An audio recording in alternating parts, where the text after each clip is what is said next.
একজন মেয়ে মানুষ যদি বিমান চালাতে পারে, কয়েকশো লোক নিয়ে এক দেশ থেকে আরেক দেশ যাইতে পারে, কয়েক হাজার কিলোমিটার পাড়ি দিতে পারে, ফাইটার চালাতে পারে, হেলিকপ্টার চালাতে পারে, দেশ চালাতে পারে, তাহলে বাস কেন চালাতে পারবে না? হয়তোবা আমাদের মাননীয় প্রধানমন্ত্রী তারেক রহমান স্যার এরকমই চিন্তা ভাবনা করছে। হিসাব ঠিক আছে, কিন্তু আমার কাছে যেটা মনে হয় যে মেয়েদের কাজের অভাব নাই বাংলাদেশে, বিভিন্ন ধরনের কাজ আছে।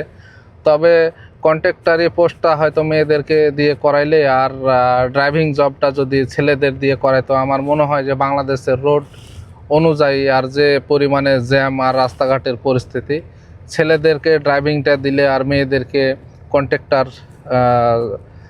জবটা দিলে আমার মনে হয় যে ভালো হতো। আমি যখন দুবাইতে আসি তখন প্রায় কয়েকজন মেয়েকে আমি গাড়ি চালা শিখাইতাম। হয়তো বা অনেকেই জানেন না যে আমি দেশে আসার আগে কি করতাম। আমি বাংলাদেশে থাকতে কিন্তু ড্রাইভিং শিখাইতাম।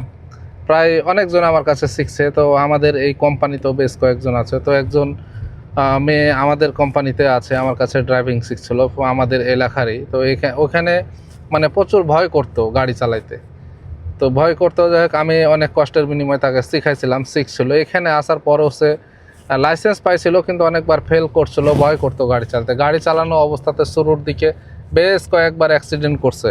একদিন দুবাই থেকে আবুধাবি, আপনারা যারা হয়তো বা ইমারাতে থাকেন চিনেন, আবুধাবি যাত্রী নিয়ে গেছে, নিয়ে যাওয়ার পরে ওইখানে যাইয়ে আইল্যান্ডের সাথে লাগাই দিয়েছে, দিয়ে তো হাও মাও করে কানছে। তো ওই সময়তে আমি দুবাইতে আসিনি, যেহেতু আমি ওই সময়তে গাড়ি চালা শিখাইতাম বাংলাদেশে।